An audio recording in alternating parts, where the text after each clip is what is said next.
함께 있는 이 말씀은 일종의 건축 후기, 그러니까 솔로몬이 성전 건축을 한 후에 이런저런 이야기들을 모아놓은 것이라고 할 수 있습니다.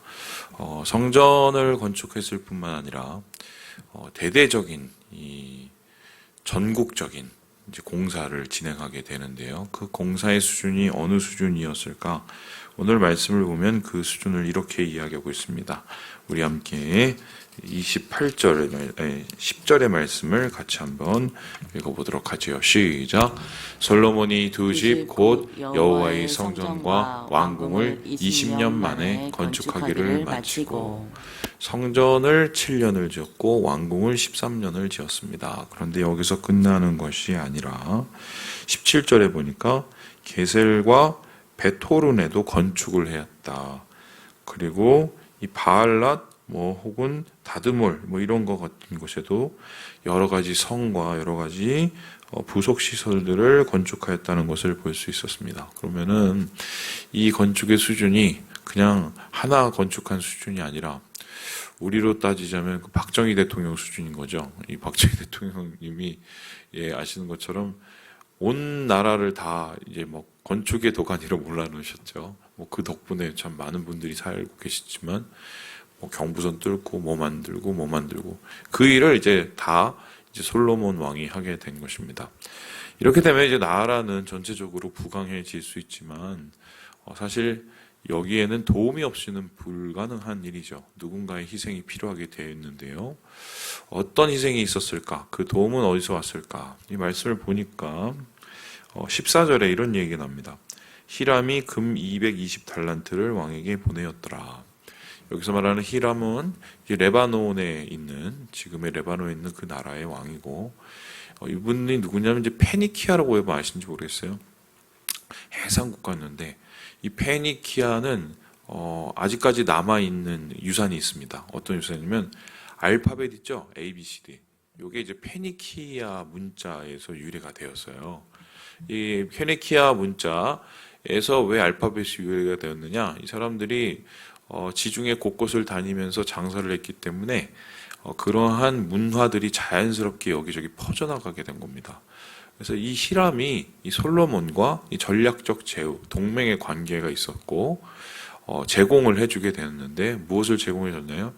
건축 자재, 백항목 같은 거, 건축 기술, 그 당시 최고의 기술을 제공했죠. 노를 다루는 기술도 제공했고, 그리고 심지어는 자금도 됐어요. 여기 보니까 120달란트면 오늘날로 따지면 금이 4톤입니다. 4톤.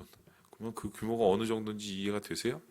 저는 4톤이 400g도 없어요. 4톤이면 어느 정도인가요? 그거를 이제 제공을 하게 된 거예요. 어마어마한 수준의 협력을 받았죠. 뿐만 아니라 이 공사는 백성들의 도움이 있었기 때문에 가능했습니다. 22절을 보면 이런 말이 나옵니다. 우리 같이 한번 읽어보도록 하죠. 22절입니다. 시작. 다만 이스라엘 자손이 솔로몬이 노예를 삼지 아니하였으니 그들은 군사와 그 신하와 고관과 대장이며 병거와 마병의 지휘관이 됨이었더라. 엄청난 규모의 역군들, 소위 말해서 일꾼이 필요했던 것이죠. 징발을 한 거죠. 백성들을 상태로. 그래서 국가적으로 징발이 이루어졌기 때문에 예루살렘이나 혹은 이스라엘에 살고 있었던 사람은 한 번은 다 가서 이 왕궁과 성전을 짓는 일에 동참하지 않았을까. 그러니 이 백성들의 전적인 도움이 없었다면 이러한 대단한 대규모의 건축을 하기는 되게 어려웠을 것이다. 이렇게 우리가 예상할 수 있습니다. 뿐만 아니라 이 히람이라는 왕, 그 다음에 이스라엘 백성들의 도움, 그리고 가장 큰 도움이 하나 남았죠. 누굽니까? 바로 하나님께서 도와주셨죠. 하나님께서 그가 건축하고 역사를 이루어가는 동안에 평안을 주시고 또한 그의 세대뿐만 아니라 그 지역과 그 주위 민족들 간에도 분쟁이 없게 하여 주셨기 때문에 이 모든 공사가 가능했다. 그래서 한마디로 솔로몬도 열심히 했지만 솔로몬 주위에 있는 사람들 그리고 하나님께서 도와주셨기 때문에 이러한 공사가 마무리되었다 하고 할 수가 있습니다. 이 공사에 그러면은 뒤이은 모습은 어떻게 되었을까? 우리가 오늘 말씀에서 보시듯이 나라 자체가 굉장히 부강해지게 됩니다. 그래서 소위 말해서 이스라엘 역사상 가장 영광스러운 왕국을 만들게 되고 이스라엘 역사상 가장 많은 이 열방에 알려진 나라로 서게 되는 것이죠. 여러분 뭐 믿으실지 모르겠지만 우리나라 역사가 한반도 역사가 뭐 반만 년이라고 하지 않습니까? 뭐 말이 반만 년이지 5천 년이죠. 5천 년. 5천 년 역사에 가장 빛나는 시대가 언제인 줄 아세요? 우리 한반도 5천 년 역사에 가장 빛나는 시대. 세계가 다 한국을 아는 시대. 언제입니까? 지금입니다. 이렇게 잘 사는 시대는 우리나라 역사상 없었습니다. 그러니까 여러분이 가장 한반도 역사의 최정점, 최고의 하이라이트에 살고 계십니다. 이게 안 믿겨지시죠? 그 외국에 나가보면 알아요. 우리나라가 얼마나 잘 관리되고 잘 세워지고 잘 운영되고 잘 발전됐는지를 보면 압니다. 뭐 이것은 제가 볼 때는 정말 하나님의 도움이 없으면 불가능했고 또한 또 우리 국민들이 근면 성실함을 가지고 노력했기 때문이 아닌가 뭐 그렇게 저는 생각을 하는데 뭐 어쨌든 솔로몬에게 있어서도 가장 아름다운 시절 그리고 이스라엘 백성들에게 있어도 가장 아름다운 시절이 이 공사가 완료되는 시점이었다 이렇게 볼 수가 있습니다.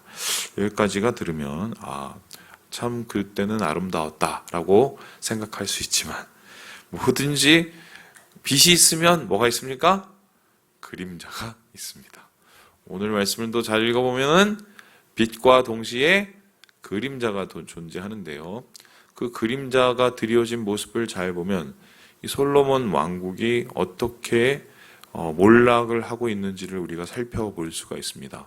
그런데 이 몰락은 무엇을 통해서 할 수 있느냐? 그와 함께 했던 그의 공사를 도왔던 모습들, 그 사람들의 일면을 보면은 좀 더 명확하게 드러나게 되는데요. 우리 함께 13절의 말씀을 같이 한번 읽어보도록 하겠습니다. 시작! 이르기를 내 형제여 내게 준 이 성읍들이 이러한가 하고 이름하여 갑을 땅이라 하였더니 그 이름이 오늘까지 있느니라. 지금 이건 히람왕이 얘기한 겁니다. 히람왕은 성전 건축에 가장 적극적으로 도왔던 왕이었습니다. 그런데 그 히람왕이 지금 솔로몬에게 일종의 불평을 하고 있는 것입니다. 어떤 불평이냐? 이봐 이거 싫어. 이 땅 싫어. 그리고 이 땅 이름을 뭐라고 그랬냐면 뭐라고 했어요? 가불. 가불이 원어로 보면 카불이더만요. 카불 하면은 기억나시는지 아시죠? 아프가니스탄 수도가 카불이었죠. 근데 이 뜻이 뭐냐면요. 이 살펴봤더니 쓸모없는 땅이란 뜻이에요. 쓸모없음. 여기서 말하는 쓸모없는 땅이 어디냐? 갈릴리 지역입니다. 근데 신기하지 않습니까? 저 갈릴리를 가보시면 알지만 고기도 많이 잡히고 그 주위가 다른 지역에 비해서는 좀 풍요로운 곳이거든요. 그리고 아시겠지만 갈릴리 땅은 이 레바논 지역에서 가까운 곳이었습니다. 그래서 제가 이번에 레바논에 갔을 때 산에 올랐더니 그 지역에서 딱 보니까 헤르몬산이 보여요. 그 헤르몬산 바로 밑에가 갈릴리거든요. 그래서 아마 이 솔로몬은 배려를 해서 일종의 이 땅과 이 성읍을 이 히람왕을 위해서 준비를 했던 것 같아요. 그 이유는 무엇이냐면은 국고가 좀 떨어진 것 같아요. 그러니까 공사를 너무 오래 하고 공사가 너무 큰 나머지 이제는 국고가 바닥이 나서 지금 우리나라도 지금 국고가 바닥이 났죠? 바닥이 나서 그냥 땅을 떼준 겁니다. 나름 생각을 해서 배려를 해서 레바논에 가까운 그것도 좀 어장도 있고 뭐도 있고 뭐 이런 데를 이렇게 떼준 거예요. 그런데 여기를 가리켜서 레바논 왕이 어떻게 얘기했나요? 나 그 땅 싫어라고 얘기했습니다. 여기에 대해서는 학자들의 좀 다양한 의견이 있는데 어떤 사람은 솔로몬이 너무 야박하다라고 말하는 사람이 있는가 하면 어떤 사람은 히람 왕이 좀 너무 좀 겸손하지 못했다 이렇게 얘기하는 사람이 있습니다. 근데 뭐 둘 다의 의견을 한번 생각을 해보면 이렇게 얘기를 할 수가 있어요. 솔로몬의 생각에는 그래도 그의 땅 중에는 그나마 괜찮은 땅을 떼어준 겁니다. 그런데 히람 왕이 볼 때는 그 땅은 자기가 살고 있는 땅보다 별로 좋아 보이지가 않았던 것이죠. 왜냐하면 실제적으로 갈릴리에 있는 고기를 잡을 필요가 없습니다. 왜인가요? 그 드로왕이 살고 있는 그 앞바다에 얼마나 많은 고기들이 있어요. 거기 가면 수많은 지중해 고기들을 먹을 수 있는데 왜 바닷고기를 먹지? 이 호수고기를 먹겠어요? 훨씬 더 크고.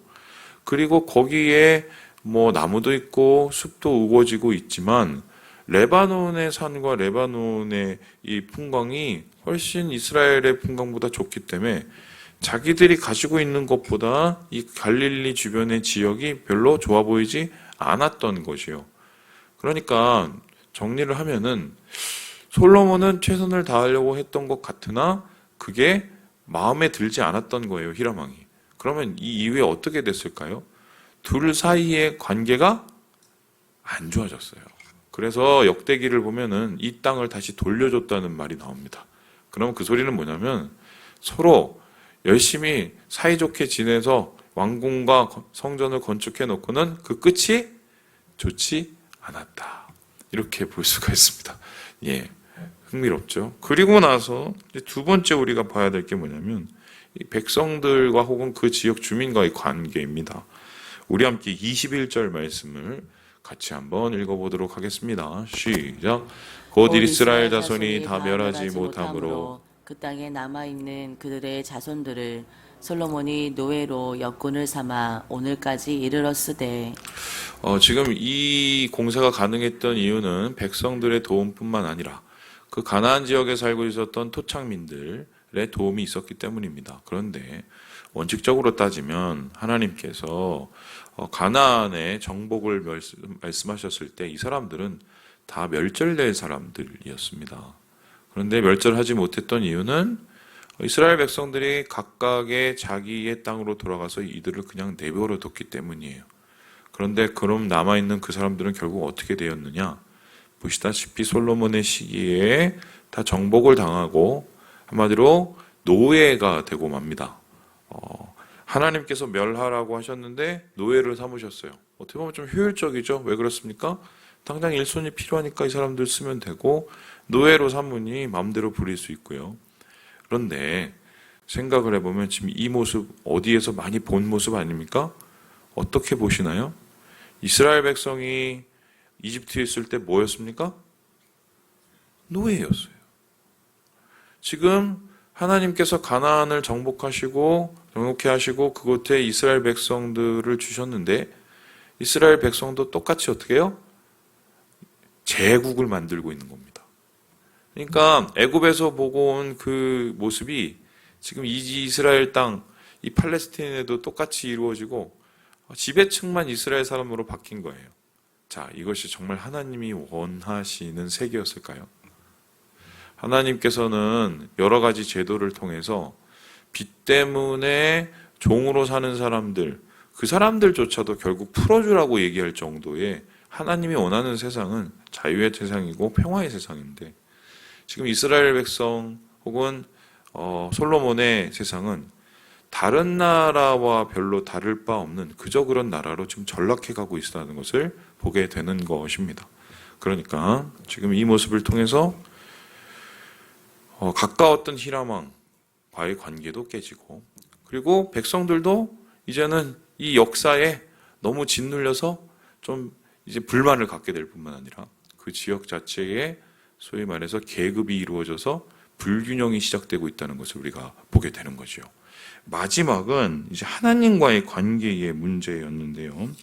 예, 우리 함께 우리 24절을 읽고 마무리를 해보도록 하죠. 24절입니다. 24절. 시작. 바로의 딸이 다윗성에서부터 올라와 솔로몬이 그를 위하여 건축한 궁에 이를 때에 솔로몬이 밀로를 건축하였더라. 지금 계속해서 솔로몬 이야기가 나오면 바로 왕의 딸의 이야기가 나오죠. 바로 왕의 딸이 대단한 분이었나 봐요. 왜냐하면은 이집트에서 와서 이 블레셋 땅을 대신 정벌해주고 그 땅을 솔로몬에게 선물로 주고요. 뿐만 아니라 이 솔로몬은 바로의 딸을 위해서 궁전을 2군데나 건축해 줍니다. 그런데 이게 어떤 의미냐면 이런 겁니다. 왜 궁전이 2군데가 됐을까? 예루살렘에 두기가 되게 힘들었던 거죠. 그 이유가 뭘까요? 바로의 딸은 하나님을 섬기지 않기 때문입니다. 그냥 들어온 게 아니라 뭘 가지고 들어왔을까요? 애굽에 있던 자기 우상. 지금 이 공사를 시작하게 해주시고 허락해 주신 하나님과의 관계도 균열이 이루어지고 있다는 것을 여기서 엿볼 수가 있습니다. 그러면 두로 왕하고도 이스라엘 백성하고도 주변 민족하고도 그리고 하나님하고도 이러한 균열이 생겼는데요. 되게 힘을 다 내어서 자기 있는 것을 다 짜내어서 이러한 공사를 했음에도 불구하고 결국 끝은 별로 좋지가 않은 거예요. 여러분 이 모습을 보면서 무엇이 생각이 나십니까? 저는 계속 이 솔로몬 이야기를 보면서 모르겠어요. 제가 좀 삐딱해서 그런지 몰라도 한국교회 얘기가 생각이 나요. 한국교회 안에는 지금 세계 최고의 교회들이 있어요. 세계 최대의 교회들이 있어요. 세계 최장의 교회들이 있습니다. 건축으로 따져도 그렇고 인원으로 따져도 그렇고 어떻게 보면 우리 시대에 솔로몬의 영광들을 만들어낸 거죠. 그런데 우리가 그 끝을 지금 보고 있죠. 끝이 별로 좋아 보이지 않는다. 균열들이 일어나고 있죠. 이미 균열이 일어나 뿐만 아니라 무너지고 있죠. 왜 이렇게 되었을까? 솔로몬은 왜 이렇게 되었을까? 여러 가지 이유가 있겠지만 제 생각에는 그렇습니다. 똑같아졌기 때문이다. 히람 왕과의 관계도 그냥 똑같이 다른 사람들이 하듯이 사회적으로, 외교적으로, 친분적으로 해결하려고 한 거예요. 백성들과의 관계도 다른 왕들이 하듯이 똑같이. 하나님과의 관계도 자기 딴에는 최선을 다했지만 다른 왕들과 별다를 것 없이 똑같이. 처음부터 그랬던 것은 아니지만 시간이 길어지고 상황이 복잡해질수록 하나하나를 똑같이 풀어나간 겁니다. 다른 세상 사람들처럼요. 한국교회도 마찬가지죠. 똑같아져서 문제죠. 왜 똑같아지는 게 문제냐? 하나님이 이스라엘 백성에게 시내산에서 하신 이야기가 있습니다. 내가 너희들을 왜 불렀을까? 너희들을 제사장 나라로 세우려고 불렀다라고 얘기하십니다. 그러놓고는 하나님께서 이스라엘 백성에게 요구하신 게 있어요. 내가 거룩하니까 너희들을 거룩하라. 여러분 거룩하다는 말의 의미가 뭔지 아세요? 똑같지 않은 겁니다. 구별되는 게 거룩한 거예요. 예수 믿는 사람이 거룩하다는 것은 똑같지 않은 거예요. 근데 우리가 똑같아지면 그때부터 우리의 삶 속에 하나둘씩 균열이 생기기 시작한다. 자, 말씀을 마칩니다. 이제 우리가 내일부터 3일 동안 개인 기도하시고 또 가족들과 함께 보내실 텐데 어떻게 보내시겠습니까? 똑같이 보내지 마시길. 좀 다르게, 좀 뭔가 특별하게, 좀 뭔가 거룩하게 이 시간을 보내시고 주님을 자랑하시는 우리 모든 형제 자매들 되시길 주님의 이름으로 축원합니다.